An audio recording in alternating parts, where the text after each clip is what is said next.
So what I want to begin by stating is that my project and Sart's project are effectively the same, and I want to explain why, specifically constellated around World War II, as the moment that connects my project deeply with the existentialist project and the multidisciplinary, sort of transcendental of disciplinary project of Sartre, which is to say the question of human being and the question of evolution of consciousness in space and time.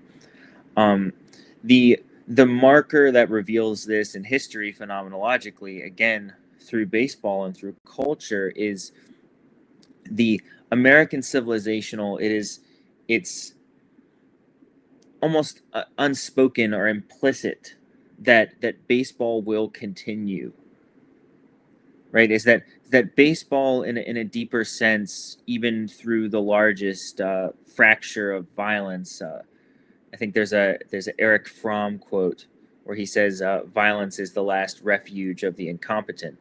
The political sphere and the churn of political power, which is the story of civilizations, the story of epochs and empires. Um, you hit these critical tensile breaking points, which we discussed in the previous essay, um, regarding uh, heroism, right? The emergence of heroism in these tensile historical material breaking points of the contraction of consciousness toward fragmentation and separation, and heroism emerging, whether that's intellectual or physical or on the stage of culture, heroism emerging as a unitive force or an exemplar or a phenomenological emergence or appearance of the unitive, of the Godhead within history as this force of primordial reunification and re-identification with the source material of existence itself. So you have baseball in these two critical moments, and I brought up the first one before in World War One, where you have the 1916 World Series, and across the nation, you see the headlines of newspapers. These World Series headlines are front page, top of the paper news, um, even in front of this massive outbreak of World War One and all of this global detailing of these various phenomenological emergences of happenings that are occurring around the world, which are the ramping up of this first global war. This is number one in terms of the American political, social, and cultural consciousness, that baseball still has this place of profound primacy even in the midst of this emergent conflict, this global conflict, which America, of course, becomes involved in.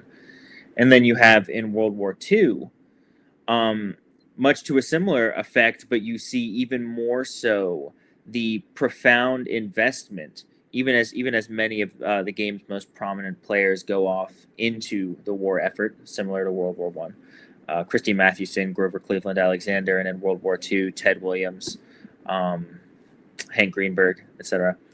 Um, Even amidst that, you see the American political and cultural consciousness that baseball goes on. And not only does it go on, it retains primacy in the awareness and presence and thought and consideration of the American social, cultural, and communal mind. And even more so, it contributes again via relief efforts, bond advertisement materials, relief games, right? All of these different ways that baseball actually intersects with this larger global political unfolding of World War II. But this is what's so interesting to me about baseball and the necessity of baseball as a physical culture or a spiritual ritual, because it represents uh, an emblematic opening of the possible, the terrain of the possible, the improbable, through the physical extension of being in the body, which is the human experience, which itself is transcendental and transcendent of all history, all time, all material, all consequence, even as it pertains to the survival of the organism. So we're actually looking at this larger spiritual possibility, this unfolding of the possibility of presence in precisely these moments. There's a fair amount of these moments that are detailed in the archive itself. I believe this is the 1938 World Series. You're watching this play where the pitcher who's covering first base is reaching out with his outstretched right hand in an attempt to catch the ball that's floating towards him from the first baseman's feed as the runner's foot is about to hit the bag. You're looking at these momentous space-time transcendental moments of the emergence of possibility in the millisecond, in the absolute minutia of time, which the field of baseball itself as an archaeology presents, which is the availability of the terrain of the quantum mechanical or the primordial or the essential substratum of being, the moment in time where time ceases to become time and reveals the timelessness, reveals the essence of being in this creative ritual play, which is itself the architecture which reveals this to us. And um, it's in this sense, it is very similar to war in the sense that there is, with war, there's more of this life and death. It's a more of an organism participation in this unfolding of time, which reveals the critical breach or the psychedelic breach of existence. You have this revelation of the finitude of being in terms of the organism coming face to face confrontation with its own mortality and morality, its own kind of existential terms and conditions in this synthesized theater of violence. But this does not make available to us the deeper phenomenological material. We're not witnessing a true aesthetic stage. We're more deeply ensconced in the organism's survival drive, right? This is a descent as opposed to an ascent, as a revelation or an unfolding in the light of day, which is to say consciousness, which requires a theater to make available the intersection between the physical terms and conditions, which we would term physics. This again, the science itself being the phenomenological laws which govern the appearance of being in time. And then through that ritual participation, again, this is the critical aspect of physical participation as revelation, as form of revelation, physical culture in particular. Through participation in those fundamental elemental laws, the revelation through space, through time, through movement of the momentous terms of the will itself, which is phenomenologically veiled through the appearance of things and in the appearance of things. The moment that is made available of this pregnant possibility for this moment that you see the ball in the air and the outstretched hand, again, much like Michelangelo's Last Judgment, Adam and God, the outstretched hand, this moment where the essence of being is revealed out from under and beneath and beyond time, again as revelation, as we have so often discussed here. And so you can see this primacy, and you could make a moral claim, and you could say, oh, there's this war of morality that is occurring here, and the necessity of the focus on this war of morality, which is the violence against an ethnic group and the necessary heroism. Whether or not that's the actual terms and conditions of the United States engagement in World War II is obviously up for debate, or World War I for that matter. Whether or not that was actually a moral engagement or if it was an economic or political engagement for power on a global stage. Those are two different discussions, neither of which actually matter here, which is really where we're getting to the sweet spot of this discourse and this discussion, because understanding on existential terms what needs to be revealed, and the revelation of being itself, being the absolute of the absolute essence in a larger consciousness sense, you can see the priorities of American culture or American community in this specific moment in time.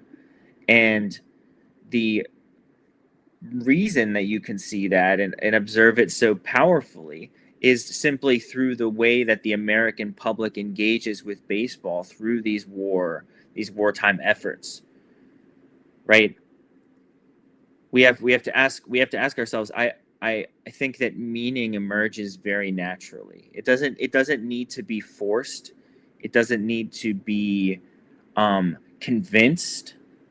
It doesn't need to be convicted. And through observing history, we ourselves can actually observe being reflecting upon itself and knowing rather innately and intuitively the true ontological orientation it has and must have towards itself as a revelation. And so we view maybe history as individuals, or we view history as nations, and we say, oh, these nations or these individuals should be behaving in some certain way if only it were revealed to them that they should behave in this way.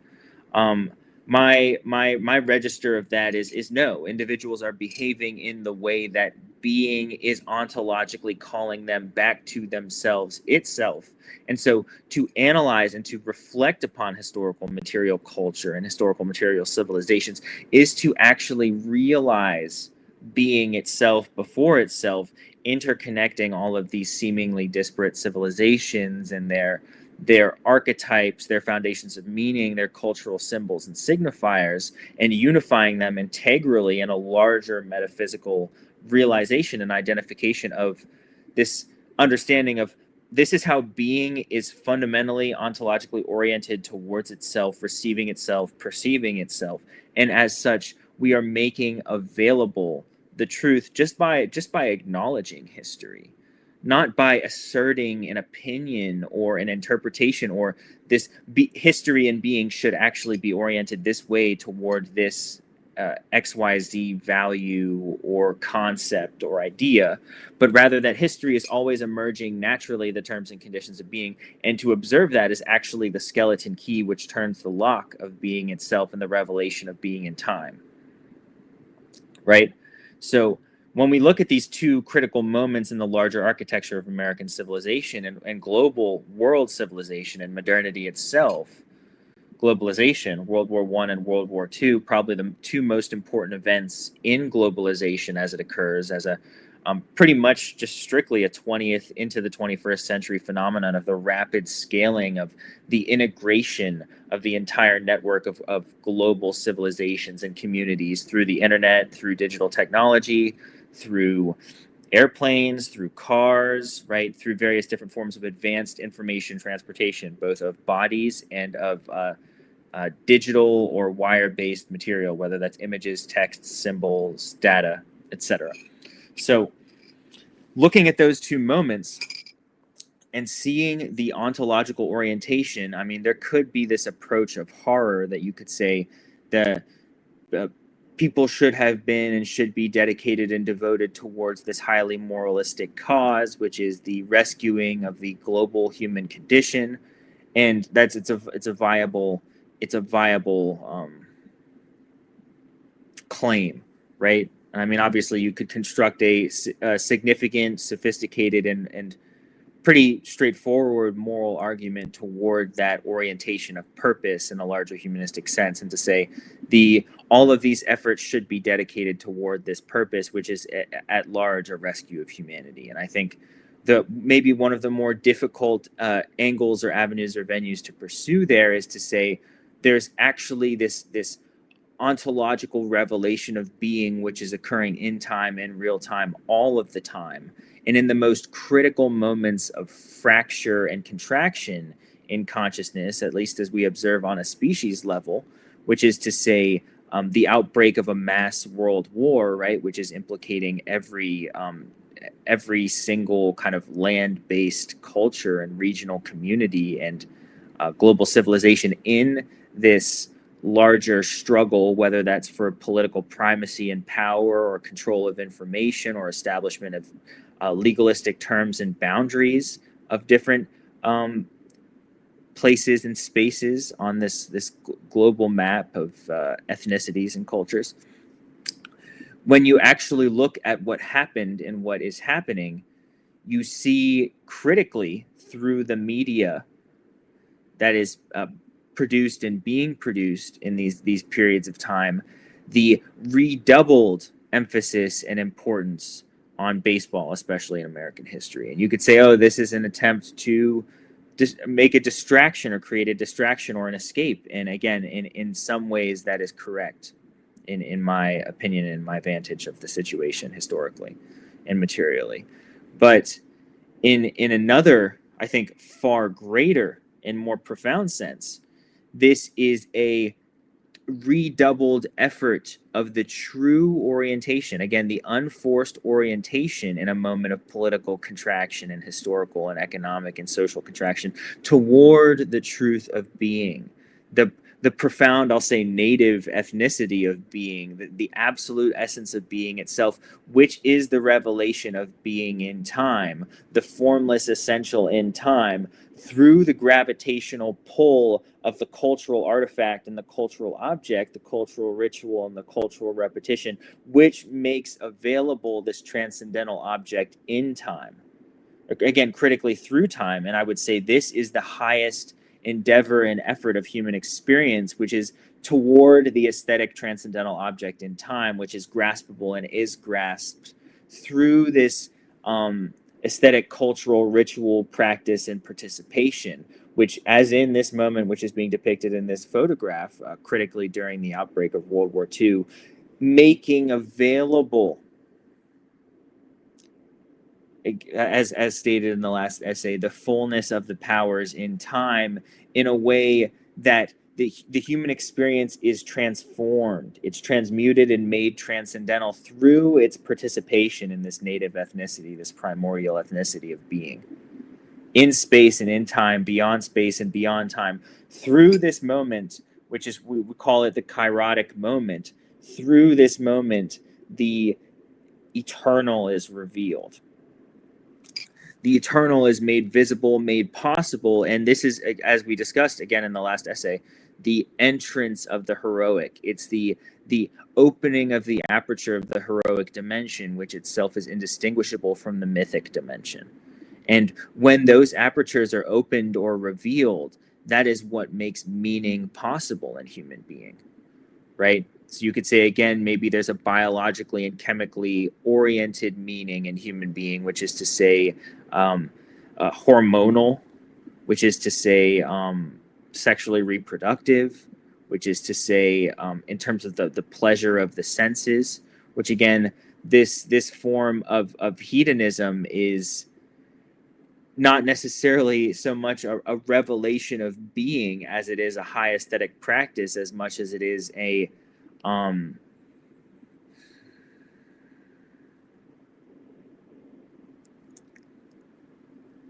cultivation of the aperture of the organism, and through the organism experiencing the sensation of being made available.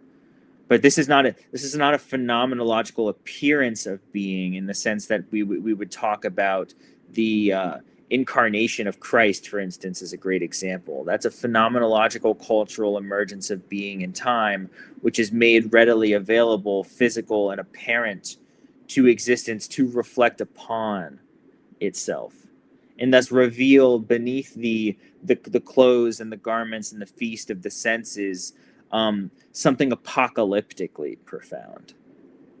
And I think this is where we get to the territory of obliteration and terror, which again is native to this specific time that we're looking at, 1938, which is straddling this crossroads of profound nuclear annihilation, just the same as it's revealing through the golden age aperture of baseball. These historical moments, which are being mapped culturally onto news media, particularly the news photographic cycles, which are themselves the catalog and documentation of the visual history of baseball. These moments, which are captured, which again are so profound in the sense that they are being in time, or as Plato would say, as I often reference, time is the moving image of eternity, that unify in this momentous kairotic moment the eternal within the ephemeral and depict movement frozen in time, which reveal this essential striving, this heroic revelation, right? This heroic aperture, which is made available through being in time as culture, again, particularly as baseball, through this millisecond, this window of effort, where the human metabolic thermodynamic biochemical organism is utilized or brought towards, or the force of will of the individual is brought towards this metaphysical object in time, this high aesthetic object in time, which is the revelation of being. That force of the individual or the organism is dedicated towards this revelation of the higher will, which again is the you put on the baseball uniform, and the striving of the organism, which would formerly be oriented towards pure survival and reproduction, the perpetuation of the organism. That willing, that metabolic willing of the organism is devoted towards and dedicated towards this high aesthetic art or this high aesthetic practice, which is the ritual unveiling of meaning and being in time. Through this momentousness, through this kairotic moment. And so when you have a ritual like that, or when you have a culture like that, or when you have a cultural ground like that, that is everything. It's more important than life and death, if you can understand that. Because life and death itself is trivial in the face of the revelation of meaning, which is to say the timeless and the eternal and the formless identification of truth in being. So when you have this radical aperture available and being made available, and again and again and again, you return in this ritualistic opening of time to the eternal, this ritualistic opening of the kairotic moment to the essence and truth of being, that's an absorption of humanity in a high spiritual context, in a high metaphysical context, in a high aesthetic context, which itself is total primacy. Total ritual primacy, which itself is the imminent evolution and revelation of the true essence and nature of humanity.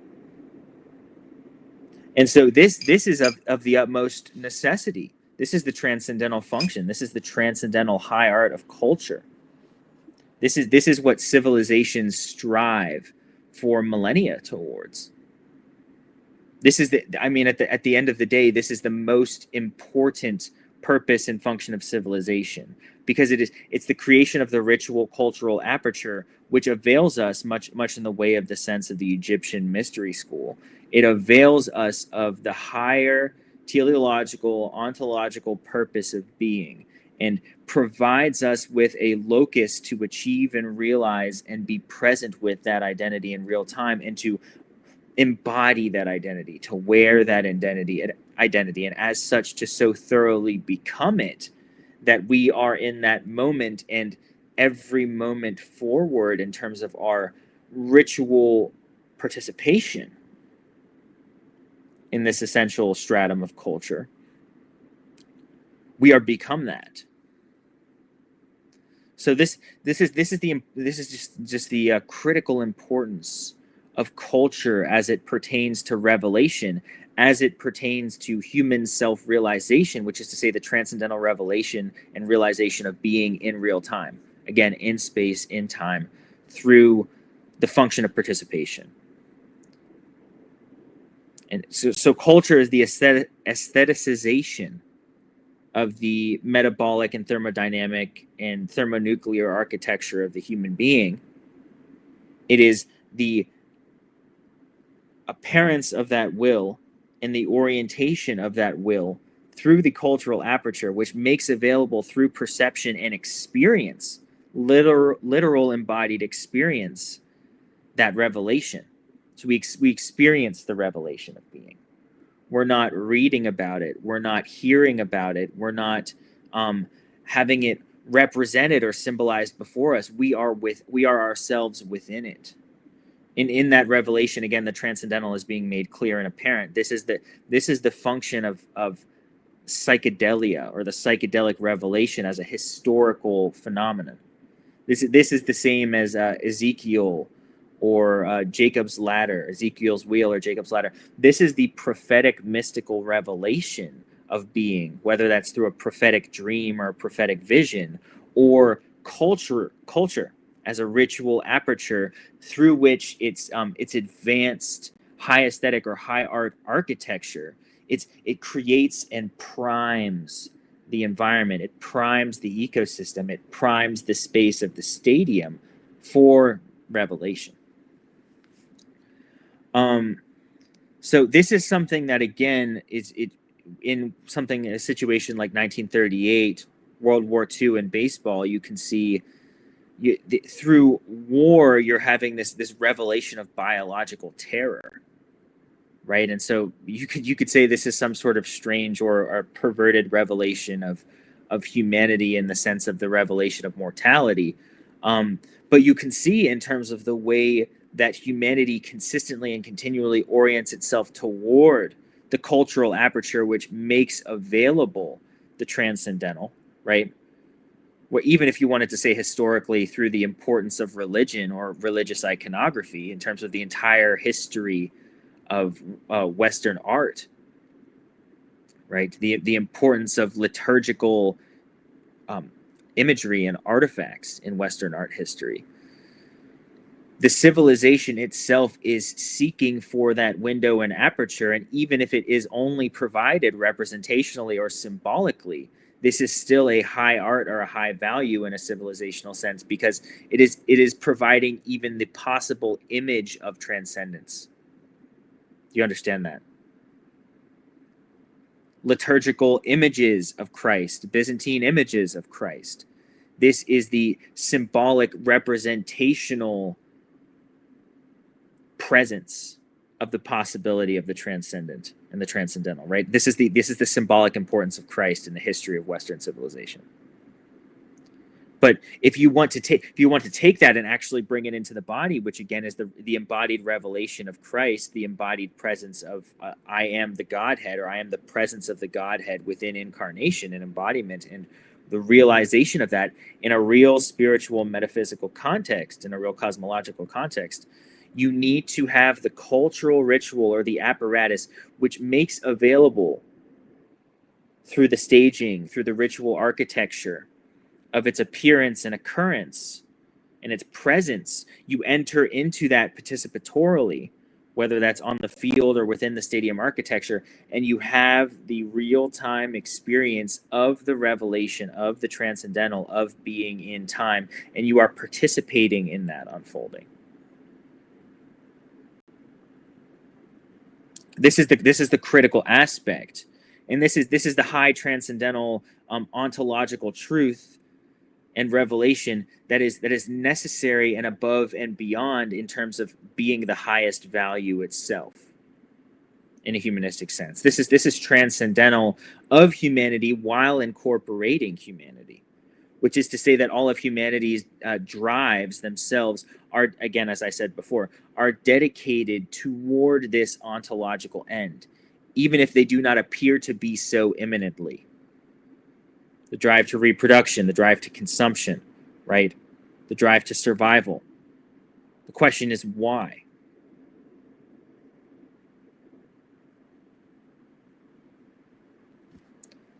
So when we look at a moment like this in this photograph,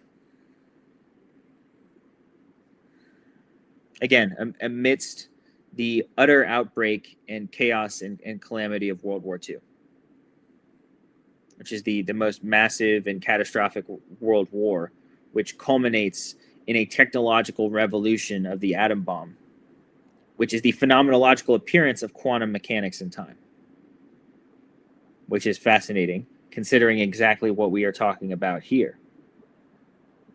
This is the same thing, if you can understand that.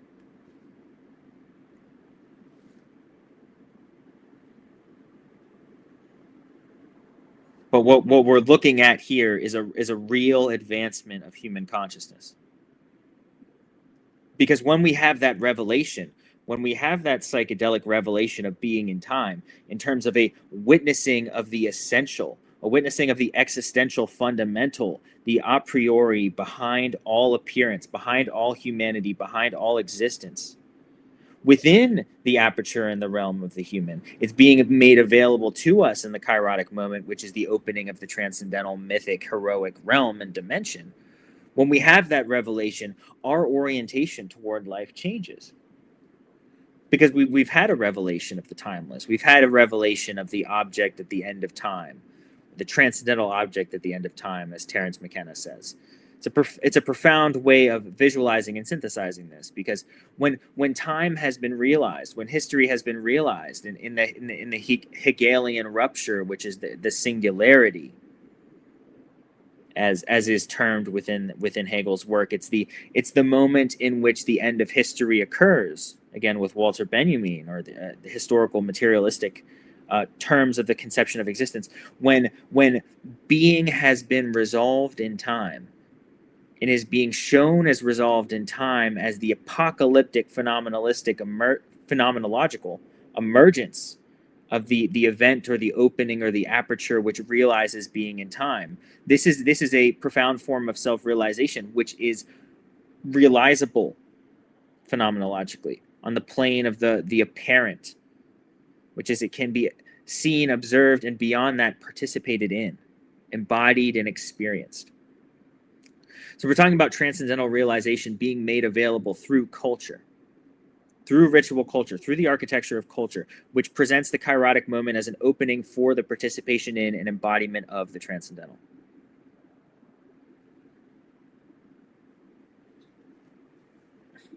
And so you can see, I mean, whatever sort of chaos or calamity arises on the grand political stage of the rise and fall of empires, and the chaos and the gossip and the dirges and laments and the noise and the distractions of human civilization, especially in modernity, as they continue to exponentially arise, right, in terms of just the babbling language of the attempt to understand and comprehend the true nature of humanity, right? When you have this revelatory civilizational cultural technology embedded in ritual, developed in time and in history, and steepened and deepened in this historical emergence, this continued presence and revelation over and over and over again, which becomes the myth and legend and history of baseball as it continues to self-sophisticate, particularly in the early 20th century into the 1950s. Amidst this profound global revolutionary transformation of consciousness through data, through information, through transportation, right, all of which is transforming consciousness in real time in a profound, acute way. A massive, historically unprecedented way. You see baseball not only continuing, but becoming more and more and more important, and more and more and more popular. And the question is why? The answer is because it's a high contrast moment. It's a high contrast moment of the asserted political meaning, the asserted political humanity and concerns of humanity, and the realization and the implicit, the innate, the intuitive knowledge and realization amidst this dirge and this calamity and this chaos and this crisis of the real importance, the total ontological importance of this revelatory cultural device, which makes available in a sort of hyperspace of event the kairotic moment, which is the opening into the transcendental revelation of being in time and the perception of the object at the end of history and the end of time, over and over and over again, because it produces these moments, right? Again, moments like this, which is captured here very importantly in this historical artifact of the photographic object, which documents the essence of baseball, which documents these profound moments wherein you witness the emergence of the essential at the crossroads, or the sort of the X mark, in terms of X as a visual symbol. This moment at which the opening of time shifts and the multiple different realities and potentialities emerge. And within that moment, you can perceive the multi-directionality of space and time. The actual realm of possibility emerges. And again, this is precisely the real philosophical and practical architecture of the quantum mechanical and the quantum physical, which is utilized to construct the atom bomb at this precise moment in historical time as a technology. But this ritual technology, and as a real cultural phenomenon, which makes available the full width and breadth of the quantum mechanical and the quantum physical as it pertains to consciousness as a revelation within the aperture of the human, which is what is necessary for us to see and to be revealed. Again, to see and to be revealed in the sense of our native, essential, fundamental identity. To see and to be revealed and to extend that into our human experience. And as such, the former and fundamental identity is if not almost obliterated and entirely obliterated, but absolutely obliterated, to reveal this true nature of the self and this true essence of the being and that which we truly are. To experience that, to be ensconced in that, to inhabit it and to embody it as in the real-time experience of such an endeavor as baseball, or this participation of being in time and the embodied physicality, which in these moments the transcendental is revealed as in time out of time, the kairotic moment. And this is something this is what humanity is going towards and moving towards and looking towards in terms of the larger essential identity of existence itself. And this is the question of the existentialists and existentialism. And so Sartre, with his degrees and certificates in physics as well as philosophy and psychology, the attempt is to understand the full aperture of the impact and importance of this possible quantum mechanical realm of potentiality, this locus of consciousness, which is necessitating through the phenomenological appearance of being in time and the slow evolution of biological and biochemical life forms in space and in time, the evolution of organisms, which are apertures to reflect upon and experience this space-time phenomenological emergence of being, which is the unfolding of the universe, to experience within that the revelation of the self, which is that deeper architecture. So that's what I got. I'll catch you on the next one.